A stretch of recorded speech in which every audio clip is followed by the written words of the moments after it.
Baik, di sini kami akan mempresentasikan strategi pemasaran untuk pemimpin.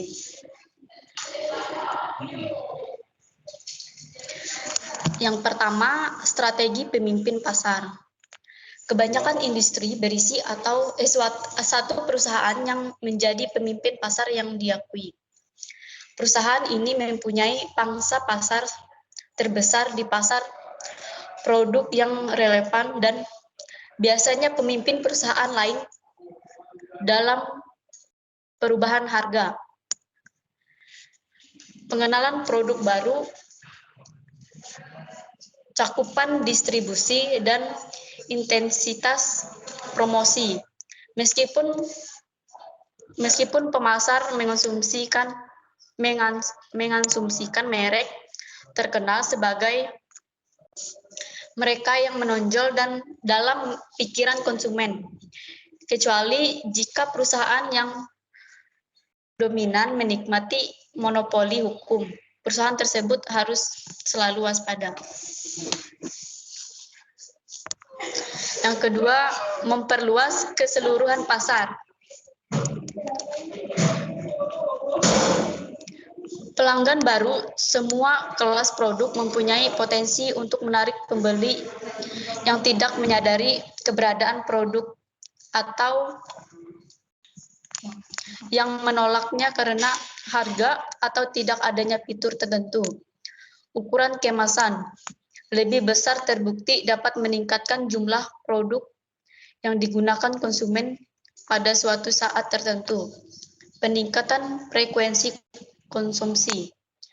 Di pihak lain, juga memerlukan salah satu dari identitas peluang tambahan untuk menggunakan merek dengan cara dasar yang sama atau identifikasi cara yang benar-benar baru dan berbeda untuk menggunakan merek.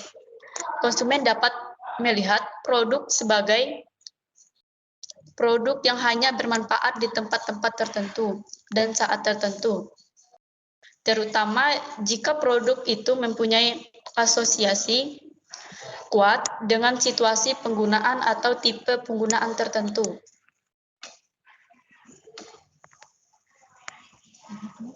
Mempertahankan pangsa pasar. Sambil berusaha terus memperluaskan total ukuran pasar, perusahaan dominan harus terus dan aktif mempertahankan bisnis selamanya. Pemasaran responsif menemukan kebutuhan yang dinyatakan dan mengisinya. Pasar responsif menentukan kebutuhan yang dinyatakan, mengisinya. Pemasaran antisipatif melihat apa kebutuhan yang dimiliki pelanggan dalam waktu dekat. Pemasaran kreatif menemukan dan menghasilkan solusi yang tidak diminta pelanggan, tetapi direspon secara antusias oleh pelanggan. Pemasar kreatif adalah perusahaan penggerak pasar, bukan hanya tergerak oleh pasar. Pertahanan preventif, manuver yang lebih agresif adalah menyerang sebelum musuh mulai menyerangnya. Perusahaan dapat meluncurkan pertahanan preventif dalam beberapa cara. Selanjutnya, pertahanan serangan balik. Serangan balasan yang efektif adalah menyerang wilayah utama penyerang sehingga penyerang akan menarik diri dan bertahan. Pemimpin dapat berusaha menghancurkan pesaing dengan mensubsidi harga murah untuk produk dan rentan dengan pendapatan dari produk yang lebih menguntungkan. Atau pemimpin dapat lebih dulu mengumumkan bahwa pembaharuan produk akan tersedia untuk mencegah pelanggan membeli produk pesaing. Selanjutnya ada memperluas pangsa pasar. Karena biaya pembeli pangsa pasar yang lebih tinggi bisa jauh melebihi nilai pendapatannya. Perusahaan harus mempertimbangkan 4 faktor sebelum mengejar peningkatan pangsa. Pesaing yang cemburu sering meneriakkan monopoli. jika sebuah perusahaan dominan melakukan penetrasi lebih jauh. Berikutnya ada strategi kompetitif lain. Beberapa tahun lalu, Strategic Planning Institute meluncurkan suatu penelitian berjudul Dampak Strategi Pasar Terhadap Laba yang mencoba mengidentifikasi variabel-variabel paling penting yang mempengaruhi laba. Data dikumpulkan dari ratusan unit bisnis dalam berbagai industri untuk mengidentifikasi variabel-variabel yang paling berpengaruh pada laba variabel utama. Di antaranya mencakup pangsa pasar, kualitas produk, dan beberapa lainnya. Banyak penantang pasar yang bisa mapan atau bahkan melatih pemimpin pasar. Menentukan sasaran dan laba strategis.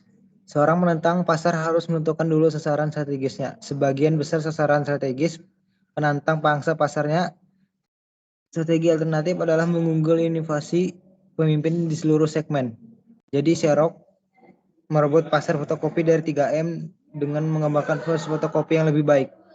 Canon merebut bagian besar dari pasar Xerox dengan meluncurkan mesin fotokopi meja.